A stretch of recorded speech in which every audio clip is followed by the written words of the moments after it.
देश में पहले चरण का मतदान 19 अप्रैल को होने जा रहा है और अब तो बस बीच में सिर्फ 2 दिनों का फासला है जब आपका वोट देश की सबसे बड़ी पंचायत यानी संसद के लिए आपका प्रतिनिधि तय करेगा। इस प्रोग्राम में राजस्थान में पहले चरण की 12 सीटों से जुड़ा संपूर्ण चुनावी हिसाब किताब तमाम आंकड़ों के जरिए आपके सामने रखेंगे।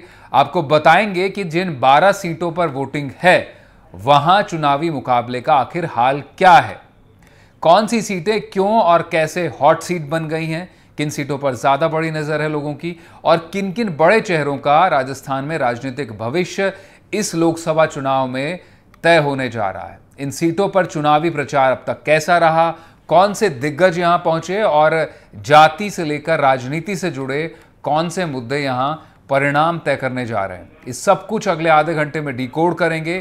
पहले ग्राफिक्स के जरिए आपको दिखाएंगे कि इन 12 सीटों पर चुनावी लड़ाई कहां खड़ी है और 2019 में यहां पर क्या रुक रहा था। पहला चरण 19 अप्रैल को है। 12 सीटें, 114 उम्मीदवार मैदान में, जिनमें 12 महिलाएं हैं और कुल मतदान केंद्र बताए तो 24,370 मतदान केंद्रों पर वोटिंग होगी।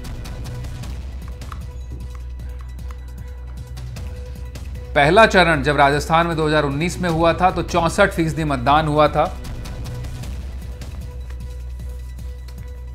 और जो सीटें हैं पहले चरण की वो आप देख सकते हैं। गंगानगर से प्रत्याशी बीजेपी की प्रियंका बेलान है और कुलदीप इंदौरा कांग्रेस से हैं। बीकानेर का रुख कर लेते हैं। केंद्रीय मंत्री अर्जुन राम मेघवाल, उनके सामने गोविंद राम मेघवाल कांग्रेस से। और चूरू में बात करें तो बीजेपी छोड़कर गए राहुल कसवा कांग्रेस से हैं, तो पैरा ओलंपियन देवेंद्र झाझड़िया को बीजेपी ने उतारा है। झुंझुनू शुभकरण चौधरी बीजेपी से और ब्रजेंद्र ओला कांग्रेस से हैं, पुराने नेता हैं कांग्रेस के। सीकर का रुख करें तो मौजूदा सांसद हैं सुमेधानंद सरस्वती, बीजेपी ने उन्हीं को रिपीट किया। और अमरा राम सीपीआईएम यानी कांग्रेस गठबंधन के खाते में सीट गई है, वहां पर प्रत्याशी हैं। जयपुर ग्रामीण से राव राजेंद्र सिंह है और उनके सामने अनिल चोपड़ा कांग्रेस से होंगे। जयपुर का रुख कर लेते राजधानी का। मंजू शर्मा बीजेपी से, जहां टिकट काट दिया गया रामचरण बोहरा का और प्रताप सिंह खाचरियावास पूर्व विधायक और मंत्री। अलवर का रुख कर लेंगे। बड़ी चर्चित सीट है क्योंकि भूपेंद्र यादव बीजेपी से हैं, पर्यावरण मंत्री थे, लोकसभा चुनाव इस बार लड़ रहे हैं। उनके सामने ललित यादव होंगे कांग्रेस से। रामस्वरूप कोहली भरतपुर से बीजेपी के कैंडिडेट और संजना जाटव कांग्रेस से। करौली धौलपुर का रुख करेंगे। इंदु जाटव बीजेपी से हैं और वहीं भजनलाल जाटव आपको बताएं कि कांग्रेस से हैं। दौसा से कन्हैयालाल मीणा बीजेपी से हैं, तो मुरारी लाल मीणा सिटिंग एमएलए हैं, वो कांग्रेस से होंगे। नागौर एक भी अपने आप में चर्चित सीट हो गई है। बीजेपी ने ज्योति मिर्धा को कांग्रेस से आई उनको टिकट दिया और आरएलपी के हनुमान बेनीवाल मुखिया खुद सामने होंगे। तो ये तमाम सीटें हैं और हमारे साथ 3 खास मेहमान मौजूद होंगे। पंकज मीणा बीजेपी से हैं और बाकी मेहमानों का रुख भी करेंगे। पंकज मीणा का रुख कर लेते, हमारे साथ जुड़ गए। करणवीर भी कांग्रेस से होंगे और वर्मा राम राजनीतिक विश्लेषक जल्द हमारे साथ जुड़ेंगे। पंकज का रुख कर लेते हैं। पंकज, बहुत स्वागत आपका एनडीटीवी से जुड़ने के लिए। पहला सवाल आप ही से बनता है। बीजेपी कहती है हर चुनाव में चाल, चेहरा, चरित्र सिर्फ मोदी ही हैं, उन्हीं के नाम पर वोट पड़ता है। सही बात है, 19 तारीख को आप चाहेंगे कि उन्हीं के नाम पर वोट पड़े राजस्थान में, लेकिन जिन 12 सीटों पर 19 तारीख को वोट पड़ना है उनमें से 10 नए चेहरे हैं जनता के सामने। क्यों इतने नए चेहरे उतारने पड़े बीजेपी को इस बार राजस्थान में, जब सबसे बड़ा चेहरा खुद प्रत्याशियों के ऊपर प्रधानमंत्री का रहता है? देखिए, परिवर्तन समय का नियम है, इसमें कोई किंतु परंतु नहीं है। सामान्यतः जब कैंडिडेट नहीं बदले जाते हैं तो ये भी एक आवाज उठती है कि साहब कैंडिडेट क्यों नहीं बदले जाने। तो ये बड़ा विषय नहीं है, परंतु जो इम्पोर्टेंट विषय है वो आपने जो है शुरुआत करी है कि चाल, चरित्र, चेहरा किसी भी इलेक्शन को जीतने के लिए, किसी भी संगठन को चलाने के लिए, किसी भी देश को संचालन करने के लिए मैं ये समझता हूँ कि 3 महत्वपूर्ण चीजें, नेता, नीति और नीयत। अगर इन तीनों चीजों को देखी जाए तो आज नेता भारतीय जनता पार्टी के पास एक विश्व नेता के रूप में प्रधानमंत्री नरेंद्र मोदी है, जिन्होंने पिछले 10 साल केंद्र के शासन प्लस 15 साल का गुजरात का शासन, इसके दम पे उन्होंने साबित करके दिखाया कि विश्व के सबसे बड़े नेता है और आज विश्व की तमाम बड़ी शक्तियां उनको मानने लगी है। रोहित जी, दूसरी बात है नीति। दूसरी बात आती है नीति। तो नीति आपने देखा कि कल हमने जो अपना घोषणा पत्र जारी किया, हमारा संकल्प पत्र सबके सामने आया, हमने उस संकल्प पत्र के अंदर जो पिछले 10 साल के अंदर हमने एक द्रुत गति से काम किया है, भारत को विकसित राष्ट्र बनाने की दिशा में आगे काम किया है, उसी दिशा में वो आगे बढ़ने वाला एक हमारा संकल्प पत्र है। और हम ये मान के चलते हैं कि इसी नीति के साथ में हम 2047 तक भारत को एक विकसित राष्ट्र की श्रेणी में लाके खड़ा करेंगे। तीसरी चीज है नियत। अगर नियत की बात करें तो देखिए भारतीय जनता पार्टी इस मामले में 100% खरी उतरती है। हमने भारतीय जनता पार्टी के गठन के समय से हमारी एक प्रमुख मांग थी धारा 370 की। हमने शासन में आते ही उसके ऊपर काम करना शुरू किया और इस कार्यकाल के अंदर हमने धारा 370 हटा के सबके सामने प्रस्तुत किया। और आज धारा 370 को हटे हुए 3 से 4 साल हो गए, उसके परिणाम भी सामने आने लगे। जम्मू कश्मीर के लोग कुछ नहीं, पूरे भारत भर के लोग खुश हैं। और इसी प्रकार अगर हम देखें कि राम मंदिर आंदोलन जो पूरे विश्व को जगाने वाला आंदोलन था, पूरे हिंदू राष्ट्र को, पूरे भारत राष्ट्र को जगाने वाला आंदोलन था, पूरे हिंदू समाज की मांग थी, जो 500 साल का एक आंदोलन था, वो इस कार्यकाल के अंदर पूरा हुआ। तो मैं ये समझता हूं कि अगर इस प्रकार की तमाम घटनाएं देखी जाए तो भारतीय जनता पार्टी अपनी नीयत पर खरी उतरी है। और इसी नेता, नीति और नीयत के दम पे हम पुनः चुनाव में है। और जिस प्रकार से जनता का रिस्पॉन्स मिल रहा है, जनता का आशीर्वाद हमको मिल रहा है, मैं समझता हूं कि भारतीय जनता पार्टी 400 पार होगी।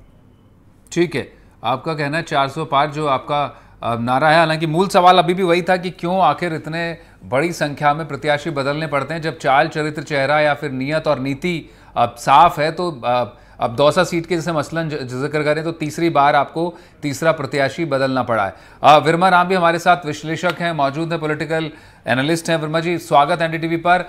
12 सीटों पर चुनाव होगा 19 तारीख को राजस्थान में पहले चरण की। 6 सीटें अकेले पूर्वी राजस्थान की हैं, जयपुर को भी काउंट कर ले तो बाकी शेखावटी, मारवाड़ और उत्तर इलाके की हैं। आपके असेसमेंट में क्या इलाकेवार प्रभाव देखा जा रहा है इस चुनाव में? क्या वाकई हर एक सीट पर लड़ाई हो रही है इस बार? क्योंकि सुनने में काफी सीटों पर आ रहा है कि मुकाबला नजदीकी है। 2019 में भी कुछ सीटों पर इस तरह की बात देखने को मिली थी।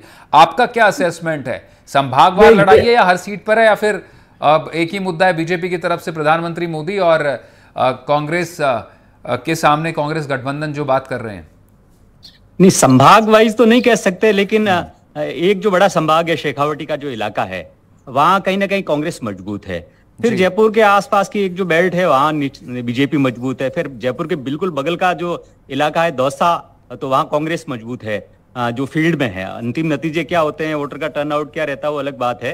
तो ये एक मिक्स टाइप है, मिश्रित कह सकते हैं इसको, कि पूरा एक तरह से कहीं इस तरह का नहीं है कि भाई संभाग पूरे शेखावटी को छोड़ दिया जाए तो बाकी जगह हर सीट का अपना अलग अलग समीकरण है।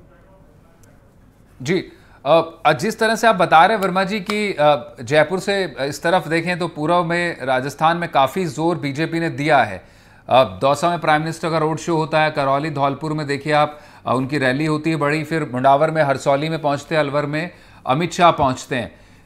बीजेपी को लग तो रहा है कि किस तरह से स्थानीय रूप से, जो मेरा पहला सवाल भी पंकज जी से था, हालांकि वो उसका जवाब उस ढंग से वो नहीं दे रहे हैं या नहीं देना चाहते हैं, प्रत्याशी बड़ी तादाद में बदलने पड़े बीजेपी को। तो सच्चाई है कि कहीं ना कहीं इंटरनल फीडबैक था कि स्थानीय स्तर पर रोष है लोगों के खिलाफ। तो क्या बीजेपी ने एक डबल प्रॉन स्ट्रेटजी अपनाई है? दो तरह से स्ट्रेटजी की, एक चेहरा भी बदलिए, वहां पे एंटी इनकम्बेंसी को डीबंक कीजिए ताकि लोगों का जो गुस्सा है वो थोड़ा शांत हो, और फिर जो मुद्दे हैं उनको उठाकर आप ध्यान उनका हटाइए, और फिर प्राइम मिनिस्टर प्रचार के लिए मौजूद हैं। मुझसे पूछा है आपने? जी जी वर्मा जी, आप ही से। जी जी, बिल्कुल आप सही फरमा रहे हैं। जो बीजेपी का डे 1 से ही जो कैंडिडेट था वो कमल का फूल था। कमल के फूल का जो निशान है वो, ये चुनाव घोषित होने से पहले भी माननीय प्रधानमंत्री और तमाम नेता ही कमल के फूल की बात कर रहे थे।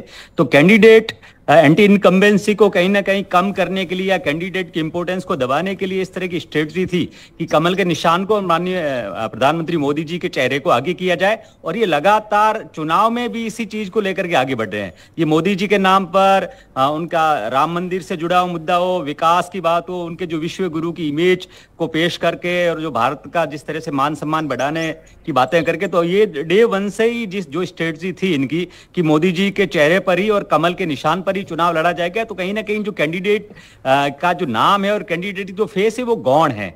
और ये चाहते भी ये हैं कि भी कैंडिडेट के नाम पर या कैंडिडेट के काम पर कम से कम जनता के बीच चर्चा हो, इस तरह के इश्यूज कम से कम बने। तो कहीं ना कहीं ये जो पूरा का पूरा चुनाव है ये मोदी जी के चेहरे पर ही लड़ा जा रहा है बीजेपी की तरफ से, और डे वन से उनकी ये स्ट्रेटजी थी और अभी तक यही, जो अभी चुनाव तो नजदीक ही आ गए, अभी तक यही है इनका। ठीक है, करणवीर राजपुरा भी हमारे साथ मौजूद हैं कांग्रेस से। अब करणवीर, स्वागत एनडीटीवी पर जुड़ने के लिए। अब मेरा सवाल आपसे होगा कि 2019 के मुकाबले आपने भी नए चेहरे पेश किए हैं। आपको जाहिर तौर पर पुराने चेहरों पर भरोसा नहीं रहा होगा, क्योंकि आप एक नए कलेवर में आना चाहते थे बीजेपी से लड़ने के लिए, लेकिन बीजेपी के पास मतदाताओं के लिए डबल डोज है। स्थानीय स्तर पर नया चेहरा है और सबसे बड़ा चेहरा उनका खुद प्रधानमंत्री मोदी हैं।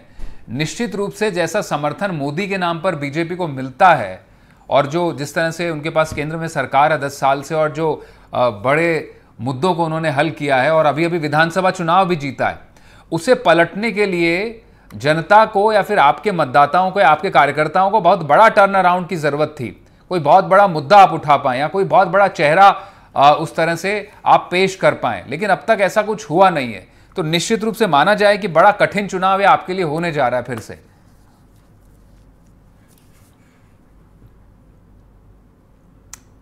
करणवीर, आपका ऑडियो अनम्यूट कर लीजिएगा। हेलो। जी जी जी, अपनी बात मनीष जी, जी आ रही है, आवाज आ रही है? बिल्कुल। मनीष जी, भारतीय जनता पार्टी जब भी चुनाव के अंदर जाती है वो मुद्दों की बात को लेकर नहीं जाती। उनके पास वही घिसे पीटे अपने फॉर्मूले होते हैं, चाहे वो धर्म पे मान लीजिए, चाहे वो जाति विशेष में मान लीजिए। कांग्रेस पार्टी पिछले चुनाव में, विधानसभा चुनाव में भी और इस लोकसभा चुनाव में भी लगातार मुद्दों की और जो जनता की जुड़ी हुई समस्या है उनकी बात करती आई है। चाहे किसानों की बात ले लीजिए, चाहे अग्निवीर योजना पे युवाओं को रोजगार की बात ले लीजिए, ये तमाम तरह के मुद्दे हैं जो कांग्रेस पार्टी इस चुनाव के अंदर, इस आम चुनाव के अंदर लेके जनता के बीच लेके जा रही है। वो रोजगार के रूप में लेके जा रही है, वो महिलाओं को न्याय दिलाने के रूप में लेके जा रही है, वो किसानों की एमएसपी के कानून की गारंटी के रूप में दी जा रही है, और जो किसान की आय दुगनी करने का झूठा वादा पिछली 10 साल से बीजेपी सरकार करती आ रही है उनके ऊपर है। ये तमाम तरह के वादे भारतीय जनता पार्टी ने करके सत्ता में आए थे, उसके बाद ये कहीं ना कहीं इन वादों से गौण हो गए, और अब जनता के पास भारतीय जनता पार्टी को देने के लिए वो डोज ये है कि वो उन वादों की याद दिलाए कि आपने किस तरह के झूठे वादे करके सत्ता में आए थे। उन झूठे वादों की आप बात कीजिए। कांग्रेस पार्टी सभी सीटों के ऊपर, 25 की 25 सीटों के ऊपर युवा चेहरों के साथ, किसान वर्ग के साथ, महिला वर्ग के साथ और अपने न्याय घोषणा पत्र के द्वारा जनता के बीच जा रही है, उन जनता से उन मुद्दों के ऊपर बात करने जा रही है। लेकिन सवाल ये करणवीर, ये तमाम मुद्दे और बल्कि इससे ज्यादा बड़ी योजना विधानसभा चुनाव में लेकर गए थे, तभी भी जनता ने खारिज कर दिया था। और बीजेपी के पक्ष में जो बड़ी बात रही वो वही डबल इंजन सरकार का वादा और प्राइम मिनिस्टर का चेहरा, उसको मैं बात कर रहा था कि किस तरह से आप उससे मुकाबला कर सकते हैं। राजस्थान इलेक्शन डिकोड, सबसे पहले आपको कुछ और ग्राफिक्स के जरिए समझाते हैं डिटेल में कि किस तरह से पहले चरण में राजस्थान में कांग्रेस गठबंधन और बीजेपी के बीच लड़ाई होने जा रही है। कौन सी पार्टी कितनी सीटों पर लड़ रही? बीजेपी पूरे 12 सीटों पर लड़ रही है। इंडी गठबंधन INDIA कांग्रेस 10 सीटों पर, RLP CPI एक एक सीट पर ताल ठोक रही है। बीजेपी पूरी 12 सीटों पर लड़ रही है। और फिर से अब एक बार मेहमानों का रुख कर लेते हैं। हमारे तीनों खास मेहमान मौजूद हैं। अब पंकज मीणा जी, जिस तरह से ब्रेक से पहले बात हो रही थी, आपने कहा कि हमारी नीति और नीयत सही है, चाल चरित्र चेहरा जो बीजेपी बताती रही थी, पार्टी विद डिफरेंस का नारा देती रही थी, उस हिसाब से। लेकिन मेरा एक सवाल आपसे बड़ा ये है, जिस पार्टी में जनसंघ के ज़माने की आप बात करते हैं और चाल चरित्र चेहरा की, पार्टी विद डिफरेंस की बात करते हैं, उसमें किसी एक चेहरे पर चुनाव लड़ने की बात नहीं की गई थी। लेकिन अब जब चुनाव बीजेपी लड़ रही है तो निश्चित रूप से सब कुछ एक चेहरे के इर्द गिर्द सिमट कर रह गया है। अगर आप अटल आडवाणी के दौर को याद कर लें या फिर श्यामा प्रसाद मुखर्जी के दौर को याद कर लीजिए, कभी चेहरे को इतनी प्राथमिकता देने की बात नहीं की गई थी। उल्टे आप आलोचना करते थे कांग्रेस की कि इंडिया इज इंदिरा और इंदिरा इज इंडिया। अब लगता है कि बीजेपी में Modi is BJP and BJP is Modi. आप भी भटक गए। आपका ये बयान थोड़ा अतिशोक्ति भरा हुआ है। इंदिरा इज इंडिया और इंडिया इज इंदिरा, इस बात में, इस लाइन के अंदर मायने अलग है, और आज जिस प्रकार से चेहरा प्रधानमंत्री नरेंद्र मोदी का है, इस बात के मायने बहुत अलग है। किस तरह से, जरा दर्शक जानना चाहेंगे किस तरह से अलग है? क्योंकि एक ही चेहरा, आपके पास भी अब एक ही चेहरा है बीजेपी में, और बीजेपी का जिस तरह से कमल का निशान है, और निश्चित रूप से लोग सिर्फ प्रधानमंत्री मोदी के चेहरे पर वोट करते हैं। जनता पार्टी को अगर हम 3 फेजेज में देखें तो एक भारतीय जनता पार्टी वो थी जो जनसंघ के जमाने की थी, 1950 से लेकर 1980 तक। तब हमारा चेहरा श्यामा प्रसाद मुखर्जी और पंडित दीनदयाल उपाध्याय हुआ करते थे, और मैं ये समझता हूँ उन दोनों के फोटो प्राय सभी प्रचार प्रसार माध्यम से हुआ करते थे। 80 के बाद का जो दौर आया जब भारतीय जनता पार्टी का गठन हुआ, तो मैं समझता हूँ उसके बाद लगातार 2010 तक 12 तक हमारे माननीय अटल जी और माननीय आडवाणी जी का चेहरा हमारा रहा। ये हमारा नेतृत्व को दिखाता है, और नेतृत्व की कहना चाहिए गुणात्मक शक्ति को दिखाता है। और अगर हम 2013-14 की बात करें तो प्रधानमंत्री नरेंद्र मोदी हमारा चेहरा था, साथ में हमारे राष्ट्रीय अध्यक्ष अपने आप में एक बड़ी ताकत होती है। और जो भी राष्ट्रीय अध्यक्ष होते हैं 2014 के अंदर जब अमित शाह जी बने, वो हुए, उनकी बात में नड्डा जी बने, तो मैं समझता हूँ कि आप तमाम पोस्टों के अंदर जहां मोदी जी का चेहरा देखेंगे वहां समान रूप से हमारे राष्ट्रीय अध्यक्ष जी का चेहरा भी होगा।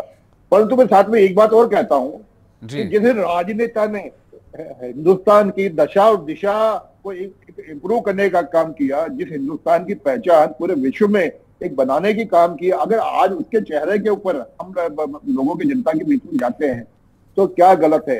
जिस राजनेता को अमेरिका के अंदर जब सभा करता है टाइम स्क्वायर के ऊपर, तो अब तक की सबसे बड़ी सभा अमेरिका के अंदर होती है। ऑस्ट्रेलिया में सभा करता है तो ऑस्ट्रेलिया की सबसे बड़ी सभा ऑस्ट्रेलिया के अंदर होती है। नहीं, मैं एक चीज मैं थोड़ा सीधे अंदाज में आपसे पूछ लेता हूं पंकज जी।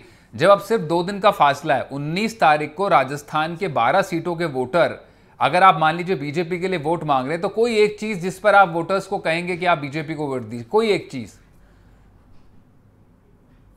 जो केवल एक ही चीज मैं बताऊंगा, पिछले 10 साल का हमारा शासन, 10 साल के अंदर हमने जो बदलाव किया है, भारत को 11वीं अर्थव्यवस्था से 5वीं अर्थव्यवस्था बनाने का काम किया है। और अब 5वीं अर्थव्यवस्था से हमारी नीयत है और हमारी जो नीति है वो इस प्रकार की है कि आने वाले 5 साल के अंदर 2029 के जब चुनाव में होंगे तब हम पूरे भारत देश की 3वीं आर्थिक शक्ति होंगे। और मैं इस बात को दावे के साथ कह रहा हूं कि इसी प्रकार हमारा काम चलता रहा। तो आपको लगता है कि जब अलवर के, दौसा के, करौली, धौलपुर के वोटर्स अगर वोट करने जाएंगे तो 19 तारीख को वो इस बात पर ईवीएम का बटन दबाएंगे कि भारत 3रे नंबर की इकोनॉमी बन जाएगा? प्रधानमंत्री मोदी या फिर बीजेपी के दूसरे मुद्दे, राम मंदिर, 370, वो उसके जहन में नहीं होंगे। ये एक बड़ी बात आप मानते हैं कि अर्थव्यवस्था आगे गई है, उस पर बीजेपी को वोट पड़ना चाहिए? आपका कहना ये है? निश्चित रूप से ये तमाम मुद्दे हमारे लिए महत्वपूर्ण है। ये चाहे धारा 370 हो, चाहे भगवान राम, प्रभु श्री राम का मंदिर का मामला हो, चाहे अर्थव्यवस्था को मजबूत करने का मामला हो, चाहे हमारी विदेश नीति को मजबूत करने का मामला हो, ये तमाम मुद्दे ऐसे हैं कि जिसके कारण से आज भारतीय जनता पार्टी, प्रधानमंत्री नरेंद्र मोदी का नेतृत्व है, आज दुनिया के दिलों के अंदर राज कर रहा है। और ईवीएम बटन दबाने की जहां तक बात है ना, तो मैं ये कह रहा हूं कि पिछली बार का जो 2019 का हमारा रिकॉर्ड है, वो रिकॉर्ड भी इस बार टूटने वाला है। पिछली बार से 1.5 से 2 गुना मतदान के अंतर से हम इस बार 25 की 25 सीटें जीतेंगे।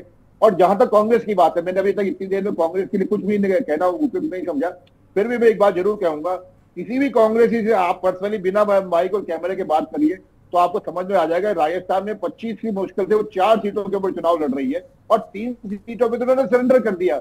आप घोषणा करते हैं कि हमारा बीजेपी के साथ समझौता हो गया, आप वहां अपने बांसवाड़ा डूंगर पे अपने कैंडिडेट को हटाने की बात करते हैं, परंतु दुर्भाग्य देखिए कि जालौर में आपका बीजेपी का कैंडिडेट खड़ा आपके सामने, उदयपुर में आपका कैंडिडेट बीजेपी का कैंडिडेट खड़ा कांग्रेस के सामने, आप उनको हटाने की बात नहीं कर पाते।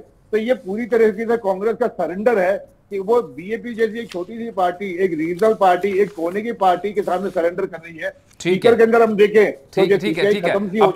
अभी कांग्रेस से बात कर लेते हैं। कांग्रेस के प्रत्याशी खुद हमारे साथ मौजूद हैं।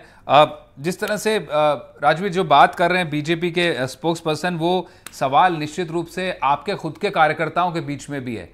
पहली बार ऐसा देखने को मिल रहा है कोई खुद पार्टी कह रही है किसी सीट पर कि हमें वोट मत दीजिए, लेकिन आपका प्रत्याशी वहां खड़ा है और बोल रहा है मुझे वोट दीजिए। बड़ा विरोधाभास आपने पैदा कर दिया है। इससे पता लगता है कि कितनी एक तरह से कहें कि लचर चुनावी आपकी रणनीति दिखाई पड़ती है, ना सिर्फ गठबंधन अनाउंस करने को लेकर बल्कि जो आपके पार्टी के जो होल्ड है, जिस तरह का आप आला कमान नेताओं का होल्ड रहता है लोगों पर, या फिर अनुशासन की जो बात होती है उसको लेकर भी। हालांकि उन सीटों पर आप जो बांसवाड़ा की सीट का जिक्र कर रहे हैं पंकज जी, उस पर आगे चुनाव होना है, लेकिन एक तरह से वो जो कमजोरियां हैं, वो खामियां जो कांग्रेस गठबंधन या कांग्रेस की रह रहकर सामने आती हैं, वो राजस्थान में वो दिखाई दी इस चुनाव में। मनीष जी, हमारे साथी बोल रहे थे बीएपी गठबंधन को लेके, बांसवाड़ा में इनके पास लड़ने के लिए कैंडिडेट नहीं था। ये हमारे ही कैंडिडेट को, जो हमारी पिछली सरकार के अंदर कैबिनेट मंत्री रहा था, उससे तो ये चुनाव लड़ा रहे हैं। कैसे ये कैडर बेस की बात करने वाले और कैडर बेस की अपनी तुलना करने वाले की हमारी भारतीय जनता पार्टी इतनी मजबूत है। एक मिनट मनीष जी, मेरी बात सुन ली। इन्होंने कहा कि बीएपी से गठबंधन को लेकर जो भी इन्होंने तंज कसा, मैं उस तंज का जवाब दे रहा हूं।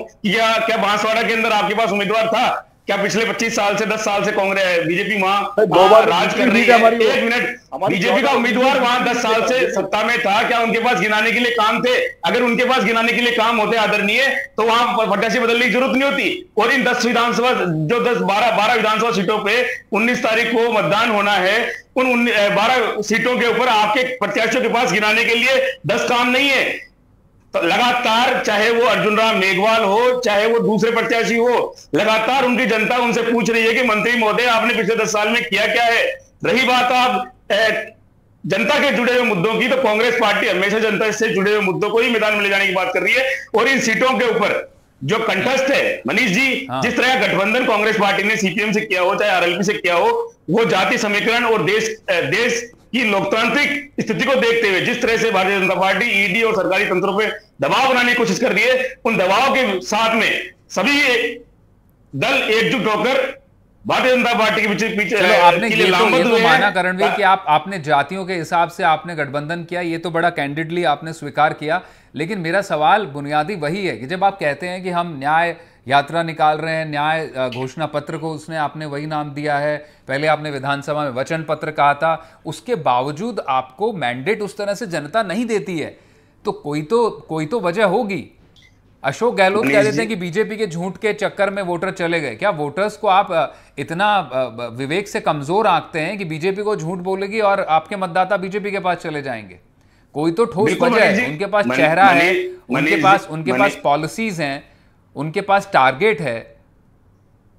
मनीष जी, अगर बीजेपी के पास चेहरा होता तो विधानसभा चुनाव के अंदर या से जो कांग्रेस पार्टी के प्रत्याशी और जीते हुए एमएलए हैं, उनको अपना सांसद का चेहरा नहीं बनाते।